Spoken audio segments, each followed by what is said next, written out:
Well, I'm not going to go on about Starmer and the rest and that because everybody's been Yeah.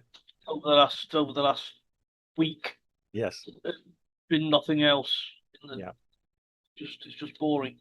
Yeah. So nothing better to get fish and chips on the chippy when it takes your fancy, Yeah. right? If you're strapped for cash, you get the chips before well, you just get the chips Yes. and the scraps if they're giving them away. Yeah. But this staple is becoming to be a thing from the past as potatoes are about to go up in price more than in your wildest dreams. Potatoes. Blame partly on the blockage of the Strait of Hormuz, fertilizers Yeah. and other factors are making the potato futures market skyrocket. Mm. A futures market is where an investor would pay for a commodity in advance and receive the product during a pre-established period. Yes. So, sometime in the future, and Yeah. probably round about the harvesting time of the potatoes. Yes. Yeah. Um, so the cost of potatoes is becoming out of control. Mm. Potatoes need specific fertilizers rich in urea and ammonia, and it's this particular type of fertilizer being held up in Hormuz. Mm. And it isn't a case of delivering late on after the Iranian conflict is over, Yeah. as any crop product has to have its season to be planted. So Right. you can't say, I'll give it to you in 3 months' time, Mm. because that's half your season gone from your Yes. Of course. Yeah. planting season. So if you miss this window, I mean, if you miss this window and you lose your crop, um, the shit's going to hit the fan, basically. Yeah. Right? Also, energy costs are surging, and farmers need a constant supply of fuel at a cheap price Yeah. for their planting and harvesting seasons, and Yeah. also the industrial process, which of course they are not getting. Mm. Right? The cost of energy is so high Yes. in in in, in the UK.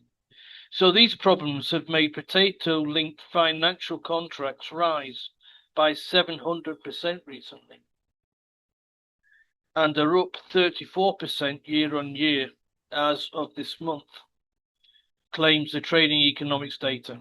So, All right. although at this present time potatoes are relatively cheap because of a European-wide glut Yeah. some time ago, Right. the mid to long-term situation doesn't look all that rosy. Mm. And if it doesn't stop there with potatoes, global food prices in general have risen. Mm. And out of the last 3 months at their highest level since 2022. Ouch. Wheat, rice, and corn are Mm. identifying themselves as the villains. They're the ones that are sort of spiking. Yeah. Yeah. Well, As the price of a bag of chips passes £10 in your local chippy, remember you are one of the lucky ones. This is in the future, it's not now. yeah. I'm not sorry that, I think it's £10 now, but it Yeah. soon will. Yeah. That's what I'm trying to get at. But at 10 quid a bag of chips and you're in the queue, Mm. you're one of the lucky ones. Yes. In the poorer countries, there isn't the luxury of having to wait in the queue to buy, as Peter Kay would say, your chippy tea. Right. Okay. All right. Food inflation on food. Wow. Um. Not so much. Yeah. Especially potatoes, especially Yeah. potatoes. So we're going to have a. Which is why I brought potatoes up Yeah. because I like chips, I Yeah. like potatoes, I Yeah. like my spuds. So we're about In to the have. future, they're going to get really expensive. It's just a warning for everybody to prepare themselves. So in a way, we're going to have a British potato famine. Um. We'll have a famine, but they just become so expensive. Expensive. Yeah. And yeah. But that again, that's because there's a lack of them, which would be a famine. Yeah. In all but name. But yeah. Um. Yes. This is interesting. I mean, the Strait of Hormuz has been blamed for just about anything. People tripping over in the street, it gets blamed for it. Yeah. Okay, the fertilizer. Well, the fertilizer. issue first raised its head over, obviously, the beginning of the conflict in Eastern Europe, um, where there was arguments that Ukraine produces a lot of fertilizer for people. So warning shots, a bit like the old crisis, warning shots. Then what you're doing to get around it. Um, Apparently nothing. Um, yes, they didn't expect probably other things to happen. Fertilizers come in. Yeah, the problem is, yes, getting potassium and other things. It's not just potassium. That's too simplistic. But yeah, and other things is quite difficult. It's almost on the critical minerals list, I believe. Yes. So yeah, how do you get around it? Um, yeah, I mean, it just shows the society we live in now. I mean, years ago, most most people would grow potatoes in their backyard. Yep. My parents did, even in the 70s, probably early They 80s. might they might have to go back to doing that, Mark. Well, yeah, if you happen to have a yard, or you could have a they- maybe Have a communal a place. very Yeah, large window box. yeah, well, yeah, I don't know. But yeah, I mean, they're actually quite good. I mean, you put the trenches in, you stick the potatoes in them, and up they come. Um, yeah, you have to be careful how many seasons you reuse them because that's when you get the blight coming. But yeah, okay. Um, but yeah, so maybe we've all got to start looking to be a bit more, dare I say it, self-sufficient. A Um, mate of mine in the UK, in yeah, York, he lives in York. yeah, He's got an allotment. yeah. Do you remember allotments? I remember allotments. There's still some where in my town Well, where I I mean, come from. he's got his, and Yeah, there are quite a few yeah, in the same area. yeah, And he sort of shows on Facebook what his local crop is, yeah, what he's managed to get, yeah. thinking, that it's something rare, but Mm. it's going to turn out to be a necessity in the future, I think. Well, yeah. I mean, there's a girl in Ireland, a youngish girl in twenties, who also shows herself growing crops and things. Yeah, obviously, be it a bit more industrial scale. Yeah, she says she can't understand why more people don't do it. Um, yeah, I mean, it's not quite going back to the BBC series comedy of the 70s, The Good Life. That's just not doable. But yeah, maybe we've all got to look at our diet, maybe homegrown potatoes, or you could have without sounding totally communist, a collective plot of land where you all contribute and you all grow some crops there. Or somebody's got a backyard, why not hire you? Yeah, the little bits out to, mind you, they'd probably try and tax that on people then, wouldn't they? Yeah, I mean, we've all got to look around these problems. We're getting hit by too many of these issues now, and also doing that. They're doing away with farmland to put solar panels up and things like this. Now, I don't know what the impact is. I don't know the correlation between land use of solar panels that you could put on roofs all over the place. That are pretty, yeah. I don't understand the logic. Um, or Get all across. those little Chinese children to make them and Well, ship them across. that's it. Yeah, Well, if you don't, they use children because they've got little nimble fingers, yeah. and they can put little fingers into Well, smaller yeah, crevices. yeah, the components for them, the dangerous components are dug up by children elsewhere in the world and everything else. Anyway, Yeah, yeah. So, uh, how green do you want to go? Um, why use one adult when you can use five children? I mean, yeah, come on. yeah, uh, yeah. The adults keep producing the children then because the turnover. Yeah, it sounds awful, but yes, it's um. I mean, yes. I mean, everybody's going green and talking about this and that and the other, and nobody has talked about food strategies really. Um, I don't hear much about it, and this is what we should be doing. I mean, when the last time I heard it mentioned was the UK leaving the EU, whether the rights and wrongs of all that, yeah, the people are asked, and then that's when we're talking about food independence. That's the last time I heard it ever spoken about, really, seriously, food independence by Nigel. I can't remember if Nigel Farage said anything, but others. Yeah, we need to focus on food independence. I think New Zealand managed it. Other countries have. Why didn't the UK start looking at it instead of this net zero nonsense? I can't think of a better thing to do than to actually start looking. Okay, we've got to look inward on ourselves. How can we produce more things? We've got plenty of farmland in the UK. Um, but then what do? You tax the farmers out of existence, who are your source for mates for allowing all this to happen, or they get driven to suicide. I don't know if I'll get away with that on the internet. I might blank that out, but yeah, it's an ongoing problem, and in the 21st century, it shouldn't be an ongoing problem. We should have the understanding now, or our leaders, sorry, and I'm going to put this on the leaders, should have the understanding and knowledge to know and maybe encourage people to dig for victory again. Yeah. To be Uh, self-sufficient. Yeah. have you seen our leaders?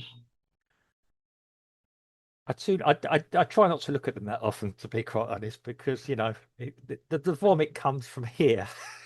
And I'm sure the feeling's mutual. Yes. Well, I don't know if they watch this or not, but I mean, yeah, when I'm watching, yeah, when I'm seeing, I've just come offline just now because I have a quick look online and off LinkedIn, etc., and I'll see trade and industry ministers and everybody else all with their nice suits and smile and perfect teeth. Yeah, looking at me and telling me you've got to work harder. Well, yeah, I'm happy to work harder, but give me the tools and I'll finish the job, as it were. Allow me some freedom to do things. Yeah. Um, I mean, yes, the minute you do anything in the UK, if you do become self-sufficient, you probably get all sorts of orders slapped on you. But like you said, an allotment, um, I mean, allotments you could almost put on brownfield sites in a lot of cases. Brownfield sites. Yeah, I mean, in Brazil, you know what happens here.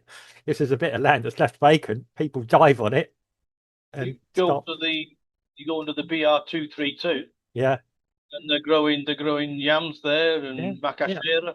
exactly. Yeah, um, probably selling them for a few highs, and Yeah, yeah, they do. They say you go stop there and you can buy it. Yeah, yeah, yeah, and um, of course take it home to eat. yeah. Cottage industry. I mean, I do like macaxeira. I do like yams and things, so I enjoy it. But yeah, which obviously it isn't available aren't available in the UK. Well, yams are actually certain shops. Um, but yeah, maybe that's the way to look at it. Or the UK as a whole should have a internal farming, self-sufficient farming policy. And I've not heard any minister say that. Yeah, to combat against this issue. I mean, I'm sure. I'm sure there are cooperatives. yeah, I mean, it's been like 45 years since I've been in the UK, so yeah, I'm yeah, not really. Well, I mean, just the milk marketing board. They were all a huge cooperative. yeah, So I imagine that the farms get some of them get joined up and have a cooperative. yeah. Well, that's a good one. I mean, yeah. I mean, you go. I mean, yes, I have worked around these farming communities. All the farmers know each other. They have their annual dances and things like this. Sometimes the idea for younger people to meet young farmers to all meet other young farmers and continue on the family businesses, be it LinkedIn sometimes, so to speak. Yeah. Yes, I mean, if you've got a problem, you try and think of a solution to it. You don't go, we got a problem, and you try and look long term. Uh, I was brought up in a world of risk assessments. Yeah, what happens if this happens? And literally, when you're doing engineering, what happens if there's a big storm of rain? What happens if the supply chain here finishes? Yeah. Um, there doesn't seem to be any forward thinking. And yes, I do believe that I can't think of anything more green than people being able to grow or produce things locally or have, like you say, collectives locally for people to produce their own goods or local things rather than having to bring things around the country. I know you need fertilizers to produce mass of anything. Um, when my father was growing, he used to go down the local stables and buy 2-year-old manure. Shove that down. The potatoes loved it. Yeah, yeah. I mean, it's probably people cringy, but yeah, when you grow up near a farming community, you do get used to all sorts of strange smells occasionally. Yeah, And the potatoes, they suck it up through the roots. yeah, And when they're on the plate, you say these potatoes taste like shit. Your father would say, "Well, I hope so. I've put enough down there." yeah, yeah. Okay, yes, yes. I mean, it is. Yeah, I mean, he used to get it. I mean, yeah, it was. I mean, yeah, it's quite a thing to go down the stable, see the horses. I mean, my sister had horses as well, a horse. But it's a, and I think my parents felt quite rewarded. But obviously, they're a bit older now. Like, my dad can't get out there. You know, I'm not there to do it. But yeah, I think. But I mean, I'm using it as a bit of an example. But yes, I think the UK. I'm speaking about the UK could operate more or be more self-sufficient. I don't know about fertilizers for mass producing, but maybe have smaller operatives. But like I say, the government seem intent on pricing the farmers out of all their property, their land, and everything else, which is going to push the prices up ultimately as well. I mean, again, when you hear headlines like this, I can't help but being just a little bit cynical as well. Is there an overarching hidden agenda that we're missing? Um, I mean, I see speculation. Okay, we're getting onto into the world of um, yeah, I just think it's incompetence, Mark. but our ancestors managed it. The inability to look into the future, Yeah, to to to have an idea of what's going to happen in the future. yeah. Well, or they've got a great big plan that works in their own little elite world, which will be unworkable for the rest of us. But yeah, I mean, food is important. I mean, we live on rice here, we live on beans, both of which have gone up in price. Meat's quite expensive. I mean, we're talking globally. Um, Fuel costs on top of everything else. So fuel inflation, it all hits the poor old farmer who has to sell at a higher price to the supermarket anyway. Why can't he through sell? You know, maybe, you know, instead of going to the supermarket, you nip down to your local farm, you buy your potatoes, your bag of potatoes and things like we used They to do do. that. They do that in the UK. Go to your local farmer and get a sack of taters off him. Yeah, Yeah. yeah. I mean, it's the supermarkets who buy mass and everything else, but yeah, maybe that's the future. I mean, not everyone lives near a farmland. I mean, if you live in central Birmingham, you've got to go 20 miles before you even hit a blade of grass almost.